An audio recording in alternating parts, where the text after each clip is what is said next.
Life की जितनी भी प्रॉब्लम्स हैं, हमारी कंफ्यूजन्स, डिप्रेशंस और जब हम लाइफ में बहुत वीक फील करते हैं, कैसे लाइफ को अपग्रेड करें, अपलिफ्ट करें, आज इन सारे सवाल के जवाब आपको मिलने वाले इस पॉडकास्ट में। हमारे बीच है Gulshan Nagpal ji, award winning motivational speaker and life coach. Sir, आपका स्वागत है हमारे शो में और मैं बहुत एक्साइटेड हूँ अपने आप को एनलाइटन करने के लिए। बहुत सारे जो मन के सवाल होते हैं, जो उलझने होती हैं, जो आज इसको हम सुलझाएंगे। तो सबसे पहले मेरा सवाल है, अगर हमें 10 चीजें मिल रही हैं और एक चीज ना मिले तो हम कंप्लेन कर देते हैं, हम ना पॉजिटिव एंगल नहीं देखते।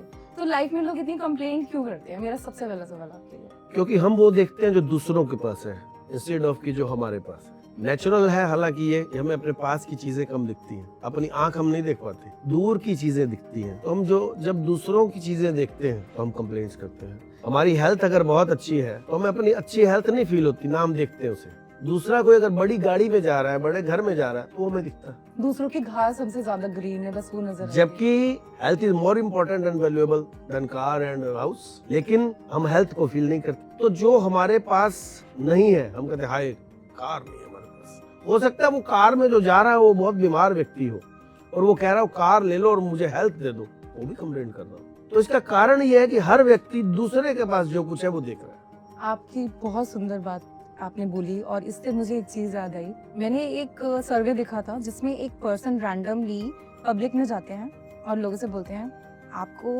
$10 मिलियन चाहिए, लाइक यू वांट $10 मिलियन। तो वो बंदा, सामने वाला पर्सन बोलते हैं यस आई वांट $10 मिलियन। बोलते हैं लेकिन देयर इज वन कंडीशन। बोलते हैं क्या? Next day you won't be alive, will you still take $10 million right now? कहता no. So nothing is more precious than health and life, not even money.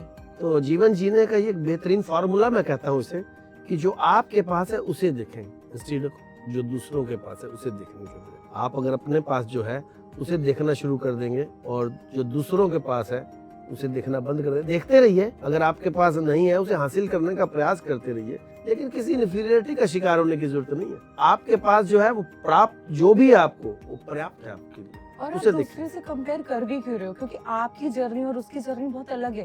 आपने जिस तरीके से आपकी लाइफ जी है, जो स्ट्रगल फील किया, मे बी उसने नहीं करी हो, मे बी उसकी जर्नी अलग हो। मैंने आपको कहा ना कि हम दूर की चीजें हमें दिखती है, नेचुरल है। अपनी आंख नहीं देख पाते ना हम, पास की जो भी हेल्थ मैंने आपको कहा अच्छी नहीं देख पाते। जिस दिन हम अपने पास जो कुछ है उसे देखना शुरू कर देंगे तो ये कंप्लेनिंग एटीट्यूड खत्म हो जाएगा। सर, आप कहते हैं शिकायतें बंद, शुक्रिया प्रारंभ, लेकिन जो एक गरीब व्यक्ति है वो ये कहता है कि मेरे पास कुछ है ही नहीं, ना कोई धन है ना कुछ है, मैं किस बात का शुक्रिया करूं जब मेरी जिंदगी में इतनी प्रॉब्लम्स है। तो इसमें आप क्या कहना चाहते हैं? ये मनुष्य की बहुत बड़ी ट्रेजेडी है कि वो सिर्फ धन के लिए शुक्रिया करना चाहता है। मैं कहता हूँ आपके पास कुछ भी नहीं है, आपके पास ये मिस्टीरियस बॉडी तो है। कभी आपने गौर से देखा इसको?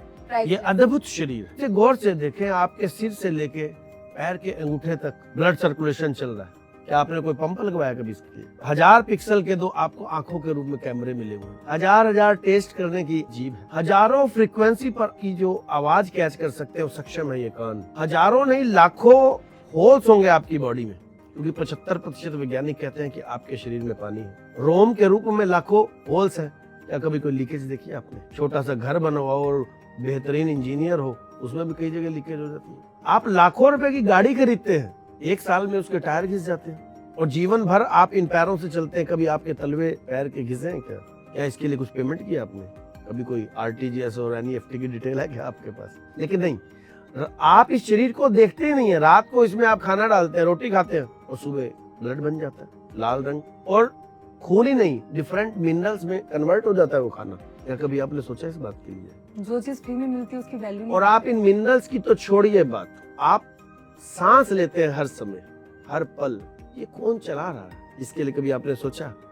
आपके पैदा होते ही मरते दम तक ये सांस है जो आप फील करवाते हैं। तो ये मिस्टीरियस बॉडी कोई सिस्टम जो चला रहा है, इस शरीर के माध्यम से तो धन आप बनाते हैं, धन कमाते हैं आप, तो उस धन के लिए आप शुक्रिया करना चाहते हैं, लेकिन ये जो माध्यम मिला है आप इसके लिए कभी शुक्रिया नहीं करना चाहते। इसके लिए हमेशा कृतज्ञ रहें प्रकृति की, परमात्मा के। सर, आप स्पिरिचुअलिटी पे बहुत बोलते हैं, क्या है स्पिरिचुअलिटी?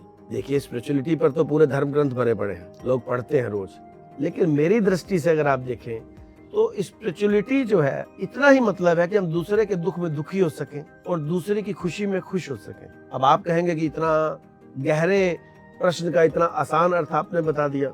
ये आसान नहीं है जो मैं आपको कह रहा हूँ। दूसरे के दुख में दुखी होना और दूसरे की खुशी में खुश होना आसान नहीं है। हम लोग किसी को दुखी देख के खुश होते हैं, किसी को सफल देख के खुश नहीं होते हम। किसी की असफलता का इंतजार करते हैं कि साला अब निपटेगा, बल्कि लोग खुले हाथ रखते हैं। ये गिरा, फिसला, असफल हुआ और ताली लगाने के लिए खुश होते हैं किसी के फिसलने पर। और मैं एक बार मान लूं कि किसी दुखी व्यक्ति के साथ दुखी हो भी जाए, उसके दुख में शामिल हो भी जाए, लेकिन किसी की खुशी में शामिल होना तो बहुत मुश्किल है दिल से।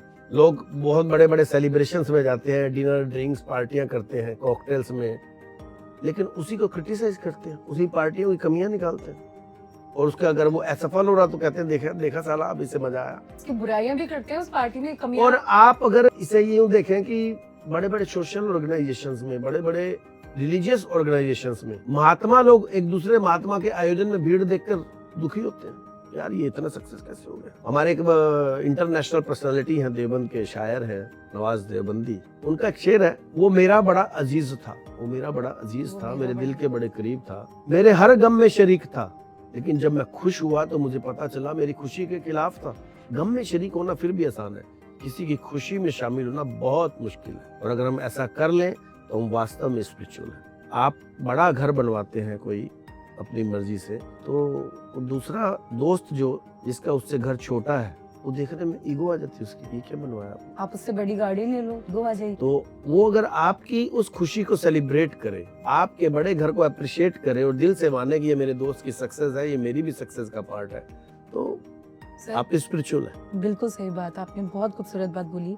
लेकिन दोस्त की अभी हम बात कर रहे हैं, यहाँ तो आपका खुद का भाई, आपकी खुद की बहन, आपके खुद के रिश्तेदार आपकी तरक्की से जलेंगे, वो आपसे बात करनी बंद कर देंगे जिस दिन उनको लगेगा कि ये हमसे ऊपर निकल चुका है, हमारी फैमिली के अलग लेवल पे हो गया है। जो रिश्ता जितना क्लोज है वो उतना दूर है, उतना दूर है। सर बहुत बढ़िया बात की सर आपने। जितने आपने कहे दोस्त तो फिर भी खुश हो जाएंगे, भाई तो बिल्कुल नहीं खुश होंगे, क्योंकि वहाँ जितने क्लोज है उतना कंपैरिजन ज्यादा है। ऐसा होता है ना कि मतलब जो दूर वाले लोग हैं ना, वो कभी आपको नजर नहीं लगाते, आपको नजर सिर्फ आपके घर नजदीकी लोग लगाते हैं, क्योंकि वो आपको पास से जानते हैं।